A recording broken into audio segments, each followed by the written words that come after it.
আলহামদুলিল্লাহি রাব্বিল আলামিন। রব্বানা যালামনা আনফুসানা ওয়া ইন লাম তাগফির লানা ওয়া তারহামনা লানাকুনান্না মিনাল খাসিরিন। হে আল্লাহ, এমন অসহায়, ক্ষমতাহীন, প্রান্তিক, শহুরে নয়, এমন বাংলাদেশের নাগরিক নিয়ে আমরা দাঁড়াইছি আল্লাহ, যারা নিজেরা এই দিনে 13 বছর আগে যেই গণহত্যা করা হয়েছে সেই গণহত্যার বুলেট এখন অনেকের গায়ে। আল্লাহ, এমন ভাই এমন বোন নিয়ে দাঁড়াইছি আল্লাহ, যারা আপন ভাই এই সাপ্লাই শহীদ হয়ে গেছে। আল্লাহ, শুধু শহীদই হয়ে যায় নাই, এত গোপনে তার কবরটা করতে হয়েছে, দুনিয়ায় কেউ জানতে দেয় না বাকি পরিবারের জন্য।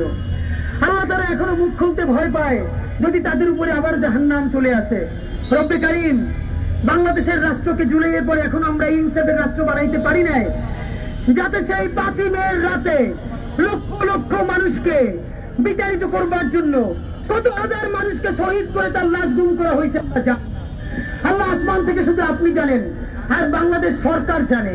আল্লাহ, এই শাপলার পক্ষে পুরো বাংলাদেশকে দাঁড়ানোর তৌফিক আপনি আমাদেরকে দেন।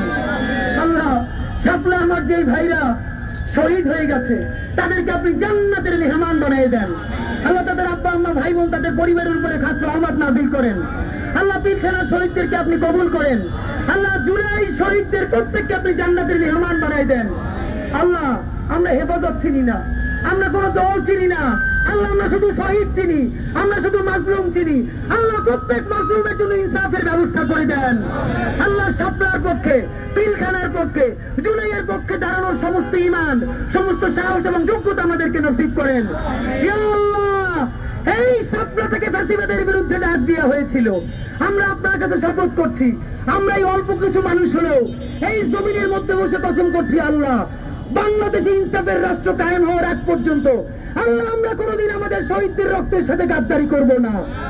আল্লাহ, বাংলাদেশের স্বাধীনতা সার্বভৌমত্বকে বাঁচাও, আমাদের শহীদদের উপরে খাস রহমত নাজিল করো।